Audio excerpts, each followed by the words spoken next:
Noticias de última hora, preste mucha atención. Estos son los escenarios que analiza el gobierno para evitar que Verónica Abad reemplace a Daniel Noboa en la presidencia. Según el calendario electoral, la campaña para las elecciones generales del 2025 se iniciará el 5 de enero de 2025. Diferentes voceros del gobierno han manifestado públicamente que el presidente Daniel Noboa no tiene la intención de dejar como reemplazo a la vicepresidenta y embajadora de Ecuador en Israel, Verónica Abad, cuando llegue el momento de pedir licencia para la campaña de reelección, más allá de que aclaran que el régimen actuará apegado a derecho. La relación entre ambos está resquebrajada desde que se inició la segunda vuelta electoral de los comicios anticipados del 2023, sin que aún se conozcan a fondo los motivos de ese alejamiento. En una entrevista con EFE, en mayo pasado, Noboa criticó que Abad se haya ido contra el gobierno y dijo que ella tuvo su origen político en el correísmo. Días después, el viceministro de Gobierno, Esteban Torres, dijo que sería nefasto que alguien que no comulgue con la visión del presidente llegue al poder y que lo más seguro es que Abad destruiría todo lo que ha hecho el régimen en estos meses. Por eso es que Noboa elevó, el pasado 21 de mayo pasado, a la Procuraduría General del Estado una consulta legal para determinar si necesariamente debe pedir licencia durante los días de la campaña electoral de los comicios del 2025, considerando que él, en teoría, no iría a la reelección pues este periodo no cuenta, ya que solo completará el que le correspondía a Guillermo Lasso. La Procuraduría, a su vez, le trasladó al Consejo Nacional Electoral un pedido para que le presente un informe jurídico al respecto para usarlo como insumo, pero dicho organismo le respondió que no tenía la facultad de hacer interpretaciones de este tipo. El Código de la Democracia establece que los dignatarios que opten por la reelección inmediata al mismo cargo deberán hacer uso de licencias sin remuneración desde el inicio de la campaña electoral. Según el calendario electoral, la campaña para las elecciones generales del 2025 se iniciará el 5 de enero de 2025. En tanto, juristas como Gonzalo Muñoz y Ramiro García ven al menos 4 escenarios posibles respecto a la situación de Abad. 1. Querella electoral. El pasado 23 de mayo, el vocal del Consejo de Participación Ciudadana y Control Social, Juan Esteban Guarderas, presentó una denuncia contra Verónica Abad en el Tribunal Contencioso Electoral por una supuesta infracción electoral grave al haber hecho campaña anticipada cuando fue candidata a la alcaldía de Cuenca en las elecciones seccionales del 2023. Y eso es vernos la cara de bobos. Lo siento, es vernos la cara de bobos. Porque esas personas claramente, Verónica Abad obviamente filmó ese spot con una intención. Obviamente. Y no es que se le chispoteó y publicó el día anterior, no. Es un mes antes de la campaña. El juez de la causa es Fernando Muñoz, quien el pasado 29 de mayo dictó un auto de sustanciación en el cual pidió a Guarderas que en un plazo de 2 días término, o sea, hábiles, complete información sobre su denuncia y anuncie las pruebas y peritajes que solicitará. En el sitio web del TCE no consta todavía alguna referencia a la respuesta de Guarderas. El artículo 278 del Código de la Democracia señala que las infracciones electorales graves serán sancionadas con multas de 11 a 20 salarios básicos unificados, destitución y/o suspensión de derechos de participación desde 6 meses hasta 2 años. En este caso, según los analistas consultados, Abad podría tener una sanción similar a la del actual alcalde de Quito, Pavel Muñoz, RC, a quien se acusó de hacer campaña electoral como funcionario público en los comicios del año pasado, esto es, una multa y pedir disculpas públicas. 2. Proceso penal. Desde el pasado 21 de marzo, la Fiscalía investiga al hijo de la segunda mandataria, Francisco Sebastián Abad, por supuesta oferta de realizar tráfico de influencias. Es lo que se conoce como caso Nene, que se inició por la denuncia de un excolaborador de Abad respecto a que se le habría solicitado dinero a cambio de un cargo en la vicepresidencia de la República. Francisco Sebastián Abad fue detenido en un operativo en Cuenca y luego de formulársele cargos en Quito se lo trasladó a la cárcel de máxima seguridad La Roca, en Guayaquil. Luego de consignar una fianza de 20.000 salió en libertad mientras espera que se cierre la instrucción fiscal en este mes y se lo llame a la audiencia de evaluación y preparatoria de juicio. En el marco de estas indagaciones, la Fiscalía llamó a Abad a rendir versión.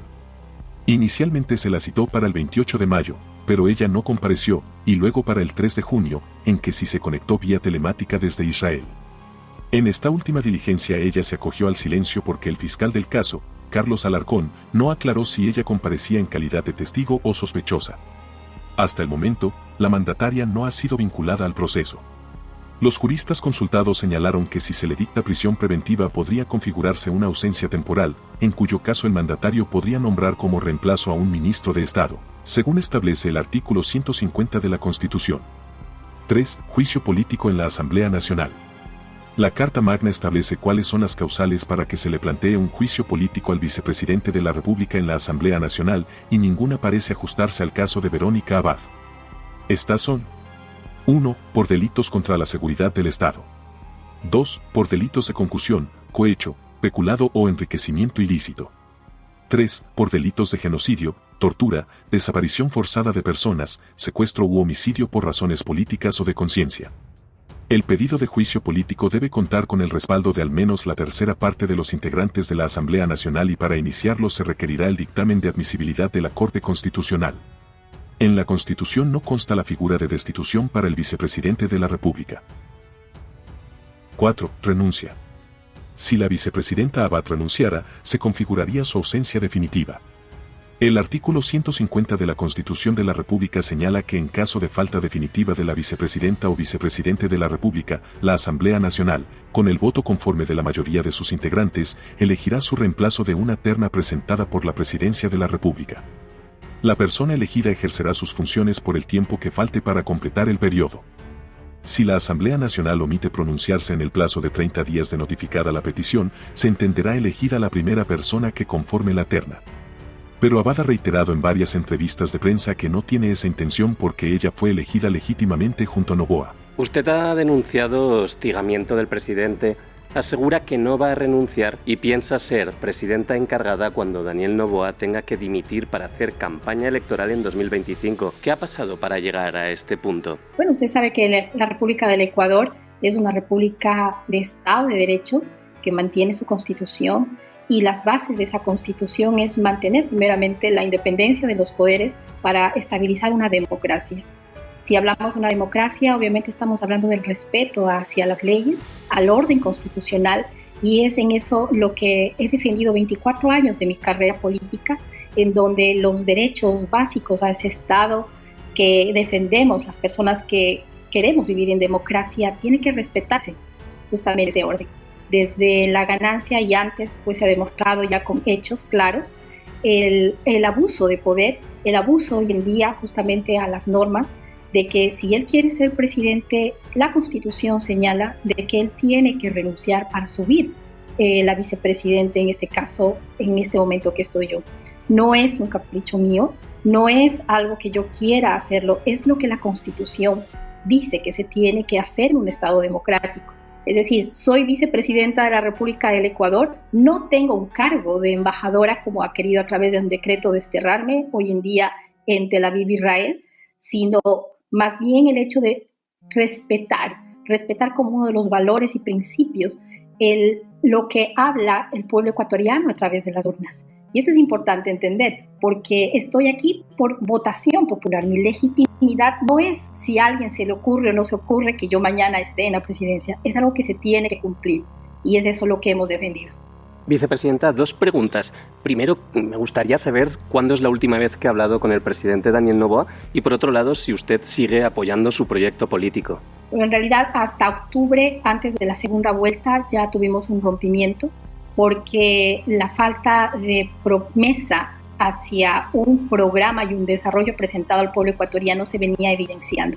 Tanto así que los hechos hablan que yo no estuve junto con él para recibir los resultados al final. Yo estuve con las bases en la ciudad de Quito mientras él estaba festejando su ganancia en la provincia de Santa Elena, en donde tiene su casa, con sus amigos y sus reuniones íntimas, por lo cual queda revelado sin duda alguna que los siguientes hechos a eso, totalmente excluida, incluyendo la foto oficial de un gobierno, incluyendo los eventos protocolarios de ese día tan importante para la República y Democrática del Ecuador.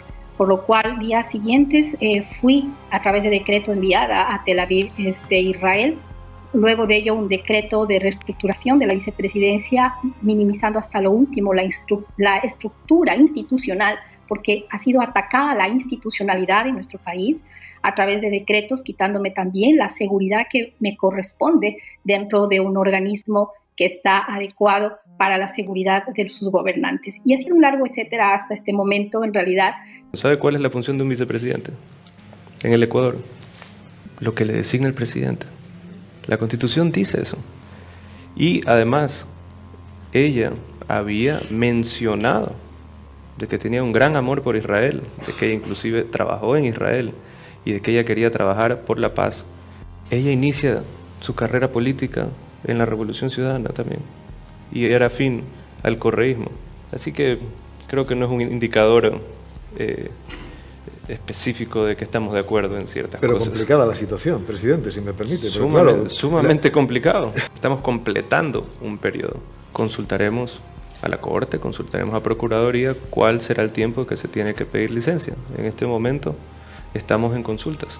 La instrucción fiscal en el caso Purga, que involucra a 25 personas, se cierra el próximo 5 de julio y con ello Fiscalía se apresta a iniciar el juicio en contra de los procesados por supuesta delincuencia organizada.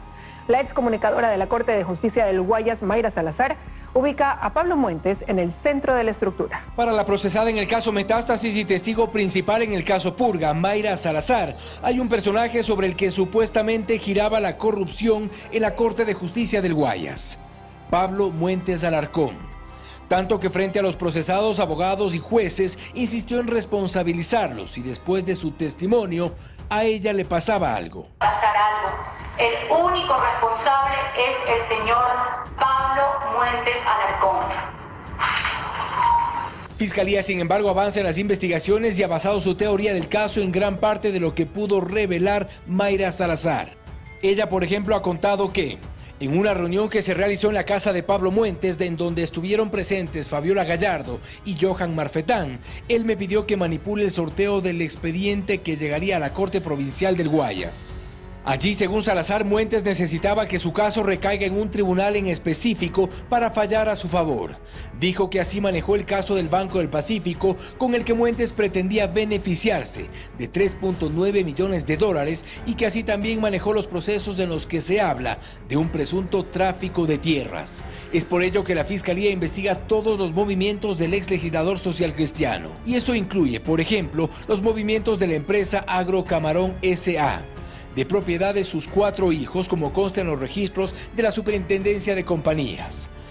Constituida en julio del 2021 y apenas un mes después, Agro Camarón contrata al entonces asambleísta Pablo Muentes como asesor, quien, como consta en estas facturas, recibía $15,000 mensuales como honorario. Muentes, aparte de ser asambleísta, tenía como misión la búsqueda de clientes para la camaronera de sus hijos. Según el testimonio de Mayra Salazar, fue en 2022 cuando Muentes le pagaba su salario de $2,500. Y fue por esas mismas fechas cuando Muentes trabajaba legislando y en la camaronera. Aun cuando estas transacciones llamaron la atención de Fiscalía, la camaronera de los Muentes habría justificado sus movimientos financieros dentro del proceso de investigación. Sobre los movimientos del ex legislador social cristiano aún se cruza información que pueda ser reveladora o judicialmente relevante.